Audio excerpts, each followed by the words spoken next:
Assalamualaikum warahmatullahi wabarakatuh. Puji dan syukur kita panjatkan kehadirat Tuhan Yang Maha Esa, karena berkat rahmat-Nya kita dapat berkumpul dalam kegiatan presentasi pada hari ini. Perkenalkan, saya Kisha Pahiranelda, nomor urut absen 19, selaku moderator yang akan memandu jalannya kegiatan presentasi. Pada kesempatan ini, kita akan mendengarkan presentasi dengan tema kehidupan politik dan tema ekonomi Indonesia pada masa awal kemerdekaan, masa demokrasi liberal, dan masa demokrasi terpimpin. Semoga materi yang akan disampaikan dapat menambah wawasan dan bermanfaat bagi kita semua. Izinkan saya memperkenalkan pemateri kita pada hari ini, yaitu Perkenalkan, nama saya Raisya Jamiatur Rahman. Saya absen nomor urut 30. Perkenalkan, nama saya Ajara Aulia, nomor absen 9. Perkenalkan, nama saya Muhammad Rifki Firmansyah, nomor absen 21. Nama saya Nadia Eka Putri, nomor absen 25. Dan saya Gibair Rahman, absen 14 selaku penanya untuk materi. Baik, pemateri pertama akan menyampaikan materi mengenai sejarah praktik demokrasi di Indonesia dan masa awal kemerdekaan.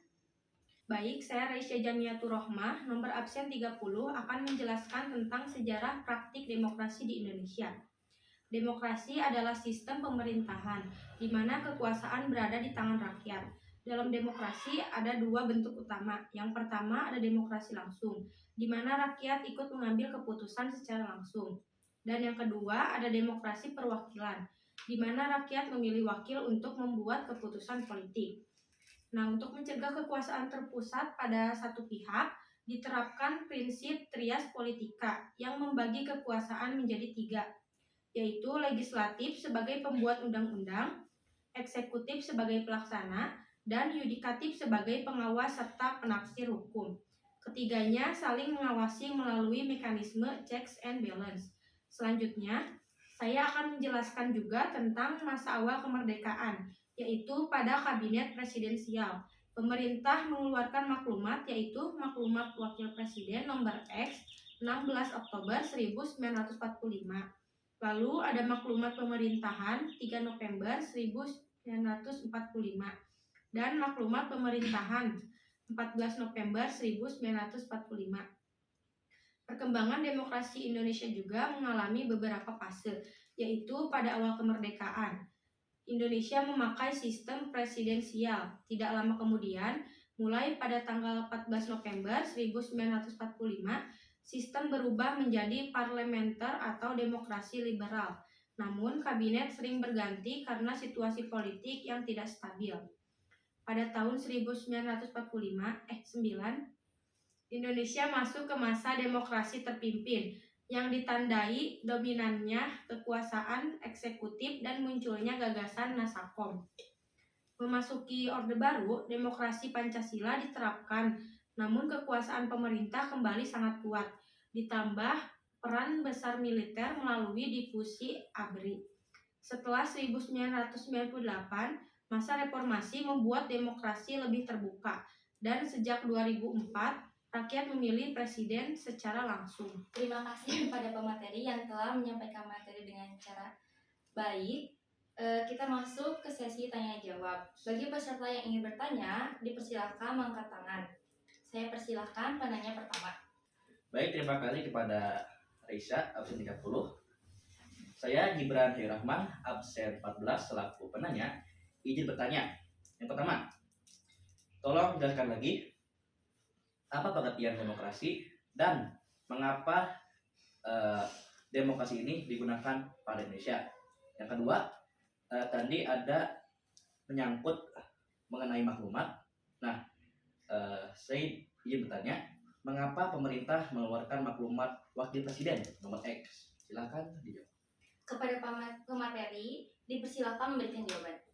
Baik, izinkan saya menjawab.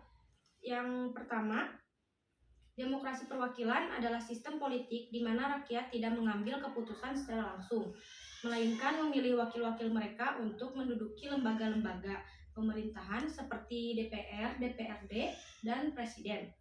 Sistem ini dipilih di Indonesia karena jumlah penduduk yang sangat besar dan wilayah yang sangat luas. Akan sulit jika setiap keputusan harus diputuskan langsung oleh rakyat. Dengan adanya wakil, aspirasi rakyat tetap tersalurkan. Keputusan dapat dibuat lebih cepat dan pemerintahan menjadi lebih efektif. Dan untuk pertanyaan Wakil Presiden nomor X dikeluarkan karena pada awal kemerdekaan Indonesia belum memiliki sistem pemerintahan yang jelas dan stabil. Untuk menghindari kekuasaan yang terlalu besar berada di tangan Presiden, maklumat tersebut mengubah fungsi KNIP menjadi lembaga legislatif yang berwenang membuat undang-undang. Dengan demikian, kekuasaan Presiden tidak bersifat absolut dan proses demokrasi mulai diterapkan. Maklumat ini menjadi fondasi awal bagi demokratis pada masa revolusi. Apakah jawaban yang telah disampaikan oleh pemateri satu sudah cukup? Cukup. Kalau begitu, kita lanjut ke pemateri 2 yang akan menyampaikan materi mengenai pelaksanaan demokrasi masa perjuangan pada tahun 1945 sampai 1950. Kepada pemateri dipersilakan. Baik, saya Ajara Aulia, absen 9.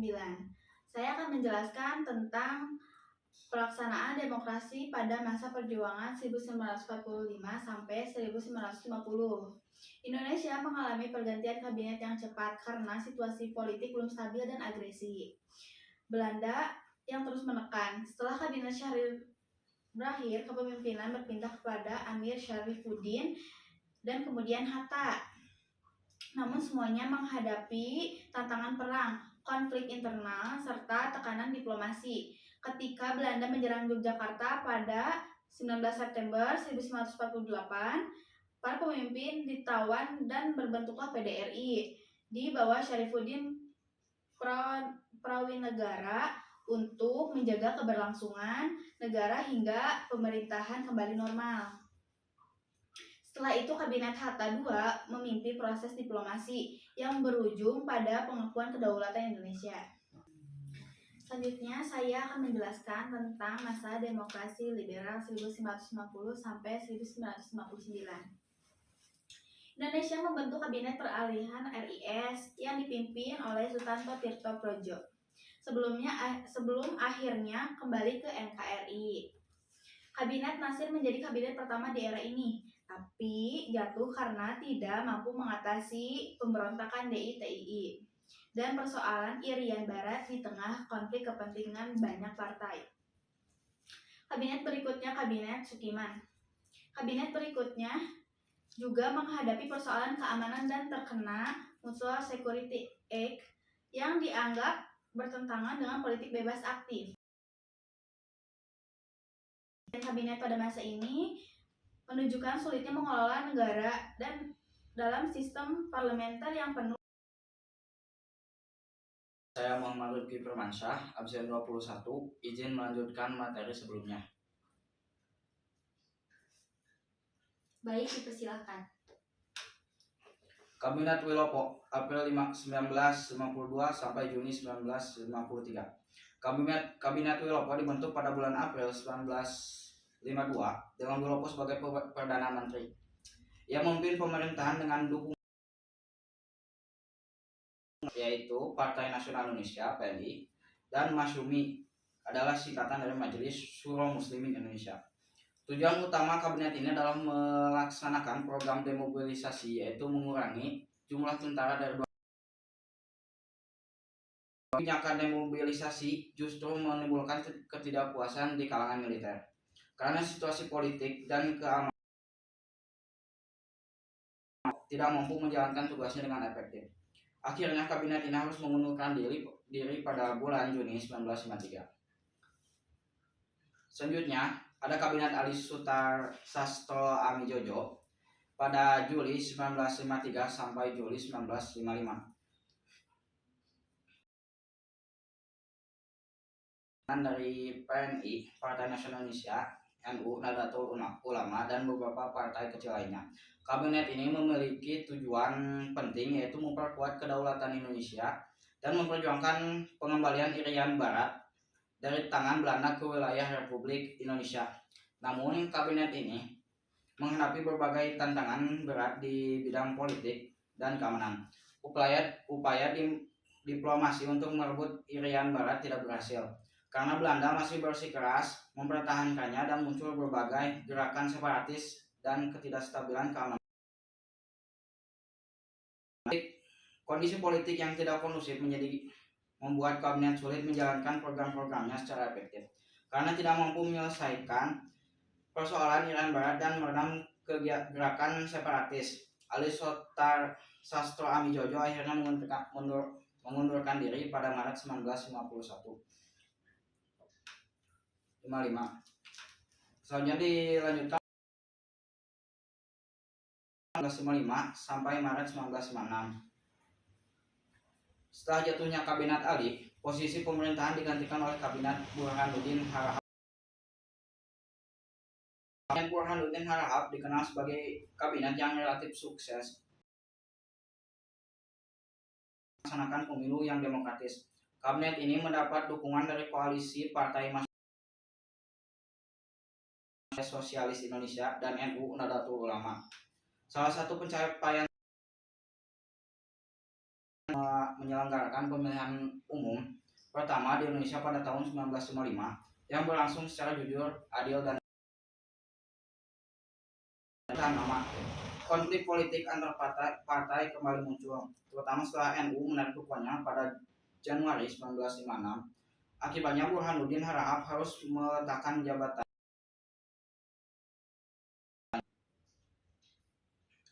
Selanjutnya, kebijakan ekonomi masa demokrasi liberal. Pada masa demokrasi liberal 1950 sampai 1959, pemerintah Indonesia berupaya memperkuat ekonomi nasional melalui berbagai kebijakan. Salah satu kebijakan penting adalah gerakan Benteng yang dirancang oleh Sumitro Jojo Hadi, mengubah struktur ekonomi kolonial menjadi ekonomi nasional dengan memberi kesempatan kepada pengusaha pribumi agar dapat bersaing dengan pengusaha asing dan non-pribumi. Melalui program ini, lebih dari 700 usaha pribumi mendapatkan bantuan kredit dari pemerintah. Namun, program tersebut dinilai kurang berhasil karena banyak usaha yang tidak tepat sasaran. Sehingga muncul istilah perusahaan Alibaba, yaitu kerjasama antara pengusaha pribumi Ali dan pengusaha Tionghoa Baba. Kegagalan ini menunjukkan bahwa pada masa demokrasi tantangan besar dalam mewujudkan kemandirian ekonomi nasional. Masuk ke bagian 3, yaitu masa demokrasi terpimpin. Masa demokrasi terpimpin dimulai setelah Presiden Soekarno mengeluarkan Dekret Presiden 5 Juli 1959 yang berisi keputusan untuk membubarkan konstituante dan kembali menggunakan UUD 1945.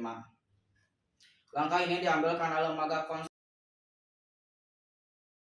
baru pengganti UUD sementara 1945. Dalam pidatonya pada 17 Agustus 1959, Soekarno menjelaskan konsep demokrasi terpimpin yang dituangkan dalam Manifesto Politik Manipol. Sistem ini menempatkan presiden sebagai pusat kekuasaan dan bertujuan untuk memperkuat persatuan nasional, namun juga mengurangi peran partai politik dan parlemen. Periode ini menjadi titik penting perubahan arah politik Indonesia dari sistem parlementer menuju sistem pada kepemimpinan Soekarno. Setelah dikeluarkannya Dekret Presiden 5 Juli 1959, Presiden Soekarno memperkuat dasar ideologinya dengan memperkenalkan konsep Pusdek, yang merupakan singkatan dari UUD 1945, Sosialisme ala Indonesia, Demokrasi Terpimpin, Ekonomi Terpimpin, dan Kepribadian Indonesia. Pusdek menjadi pedoman utama dalam pelaksanaan pemerintahan dan pembangunan selama masa demokrasi terpimpin.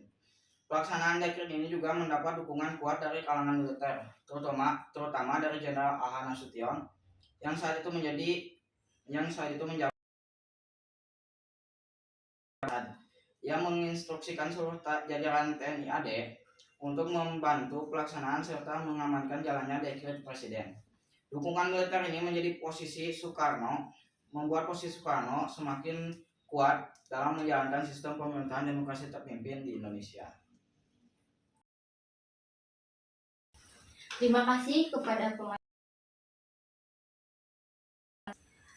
Kita masuk ke sesi tanya jawab. Kepada penanya dipersilakan. Baik, terima kasih. Dari absen nomor 14. Pertama-tama saya Ajara Aulia, absen 9 ya. Oke. Yang pertama, bisakah Anda jelaskan alasan dan tujuan mengapa PDRI? Yang kedua, pada masa kabinet Sukiman, Anda menjelaskan bahwa kabinet itu sangat bertentangan dan kontroversial. Nah, bisakah Anda jelaskan mengapa kontroversial? Terima kasih. Kepada pemateri 2, dipersilakan. Saya Jara Aulia, no absen 9, izin menjawab pertanyaan 1. PDRI dibentuk pada 19 Desember 1948. Setelah para pemimpin bangsa seperti Soekarno dan Hatta ditangkap oleh Belanda dalam agresi militer II. Untuk memastikan bahwa pemerintahan Indonesia tetap ada dan tidak dianggap runtuh, Syafruddin Prawinegara yang berada di Bukit Tinggi tujuannya adalah menunjukkan kepada dunia bahwa Indonesia masih berdiri, mengatur jalannya mempertahankan eksistensi negara hingga para pemimpin kembali bebas. Selanjutnya saya akan menjawab pertanyaan yang kedua ya. Datangi Perjanjian Mutual Security Act atau MSA dengan Amerika Serikat. Dan ekonomi kepada Indonesia, tetapi dianggap bertentangan dengan politik luar negeri bebas. Hak menilai Indonesia menjadi terlalu condong ke barat dan hal itu menimbulkan ketegangan politik parlemen. Akibatnya dukungan terhadap kabinet melemah. Oke, jadi intinya Sukiman itu bekerjasama dengan negara lain ya. Oke, baik. Selanjutnya itu pada pemateri ketiga yaitu Rifki absen. Izinkan saya bertanya, yang pertama itu mengapa pada kabinet masa atau sering mengalami keruntuhan? Itu yang pertama. Lalu yang kedua adalah tadi Anda sudah mentionkan bahwa Usdek. Nah, yang saya ingin tanyakan itu apa sih tujuan Soekarno itu memperkenalkan konsep Usdek? Silakan. Apakah pertanyaan sudah jelas? Ya. Kepada pemateri silakan dijawab. Oke, untuk pertanyaan pertama, mengapa kabinet? Nah, pada demokrasi liberal, Indonesia masih memakai sistem parlementer. Dalam sistem tersebut, kedudukan kabinet sangat bergantung pada dukungan partai politik di parlemen. Karena banyaknya partai yang dengan ideologi berbeda, koalisi yang terbentuk sering rapuh. Perbedaan pendapat sedikit saja dapat menyebabkan partai penopang menarik dukungan, seperti yang terjadi pada kabinet jatuh. Hal inilah yang menyebabkan kabinet pada masa demokrasi liberal rata-rata hanya bertahan beberapa bulan saja dan tidak dapat menjalankan program dengan baik. Untuk pertanyaan kedua, apa tujuan Soekarno menjadi pedoman dasar pemerintahan pada masa demokrasi terpimpin? Konsep ini menekankan pentingnya kembali ke UUD 1945, penerapan sosialisme ala Indonesia, penerapan demokrasi terpimpin yang berpusat pada presiden, ekonomi terpimpin yang dikendalikan negara, dan kepribadian bangsa Indonesia. Tujuan utamanya adalah menciptakan kesatuan ideologi nasional dan memperkuat posisi presiden dalam mengarahkan negara. Apakah jawaban yang telah disampaikan? Selanjutnya kita lanjut kepada pemateri 4 yang akan menjelaskan tentang materi pelaksanaan demokrasi liberal dan demokrasi terpimpin. Kepada pemateri 4 dipersilakan. Baik, saya Nadia Eka Putri, absen 25. Saya akan menjelaskan tentang masa demokrasi terpimpin. Masa demokrasi terpimpin dimulai Indonesia meninggalkan demokrasi liberal dan kembali memakai Undang-Undang Dasar 1945. Pada masa ini, Presiden Soekarno memegang kendali penuh dalam pemerintahan yang bertujuan untuk menyelesaikan revolusi Indonesia yang belum selesai, agama dan komunisme. Yang ketiga, meningkatkan peran Indonesia di dunia internasional.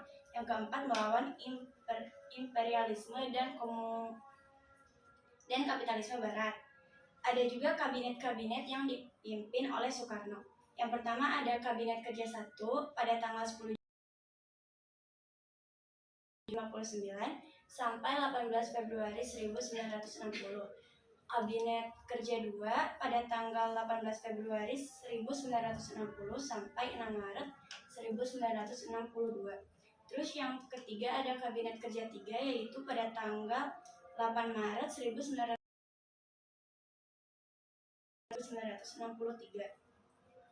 Terus Kabinet Kerja 4 pada tanggal 13 November 1963 sampai 27 Agustus 1964.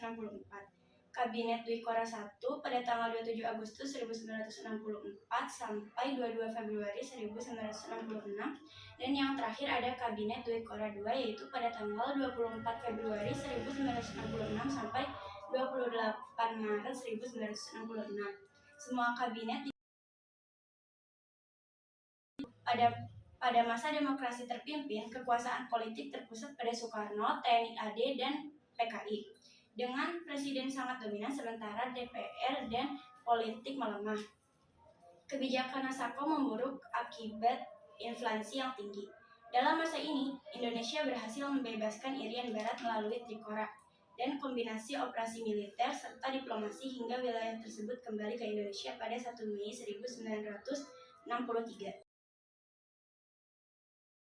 Konflik antara PKI dan TNI AD memuncak pada peristiwa G30 SPKI yang melemahkan kekuasaan Soekarno hingga akhirnya digantikan oleh Soeharto yang mulai era Orde Baru. Perbedaan demokrasi liberal dan demokrasi terpimpin.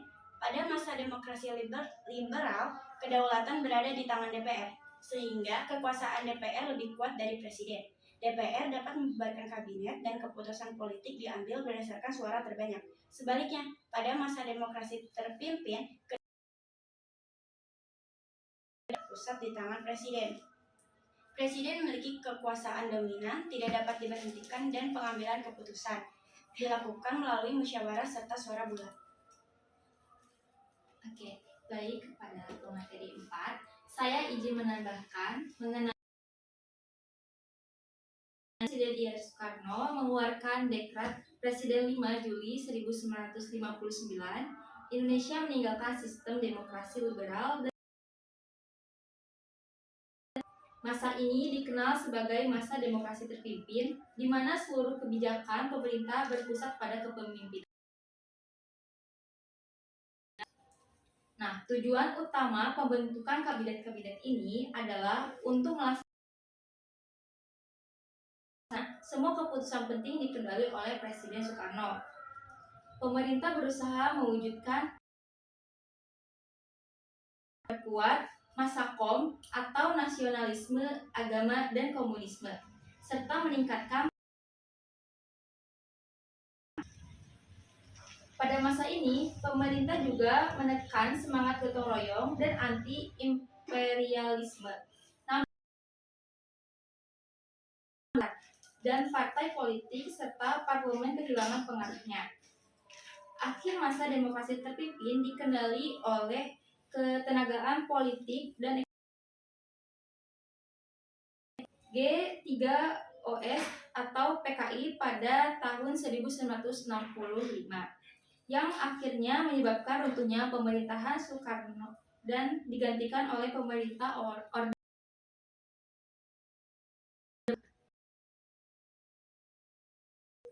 Terima kasih kepada pemateri 4 yang telah menyampaikan materi.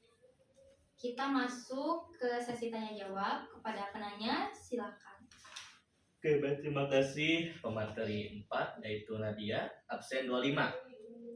Saya Gibran Rahman, absen 14, izinkan bertanya.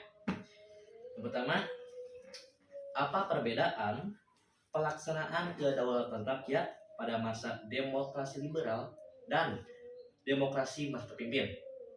Lalu, apakah ada perbedaan pembagian kekuasaan antara kedua masa tersebut? Silakan. Kepada pemateri dipersilakan menjawab. Baik, saya izin menjawab. Pertanyaan pertama tuh, jelaskan perbedaan pelaksanaan kedaulatan rakyat pada masa demokrasi liberal dan demokrasi terpimpin. Ya. Pada masa demokrasi liberal, kedaulatan rakyat dijalankan melalui wakil-wakil rakyat di parlementer. Karena sistem parlementer, rakyat memiliki pengaruh kuat karena kabinet harus mempertanggungjawabkan kebijakan kepada parlemen. Sedangkan pada masa demokrasi terpimpin, kedaulatan rakyat lebih banyak terpusat pada presiden. Partai politik dan parlemen melemah sehingga rakyat tidak lagi memiliki pengaruh besar dalam menentukan kebijakan negara. Pertanyaan yang kedua, bagaimana perbedaan pembagian kekuasaan antara kedua masa tersebut? Pada masa demokrasi liberal, pembagian kekuasaan antara legislatif, eksekutif, dan yudikatif berjalan cukup jelas, meskipun sering terjadi konflik antara lembaga. Sementara itu, pada masa demokrasi terpimpin, kekuasaan cenderung tidak memiliki peran kuat dan checks pada. Oke, apakah jawaban yang telah dijawab oleh pemateri sudah cukup? Sangat cukup. Sepertinya diskusi kali ini sudah cukup. Terima kasih kepada seluruh peserta yang telah aktif bertanya serta kepada seluruh pemateri yang telah menyampaikan materi yang sangat bermanfaat. Demikian rangkaian presentasi dari hari ini. Semoga ilmu yang kita peroleh dapat bermanfaat bagi kita semua. Saya selaku moderator memohon maaf apabila ada kesalahan selama memandu acara. Terima kasih atas perhatiannya. Wassalamualaikum warahmatullahi wabarakatuh.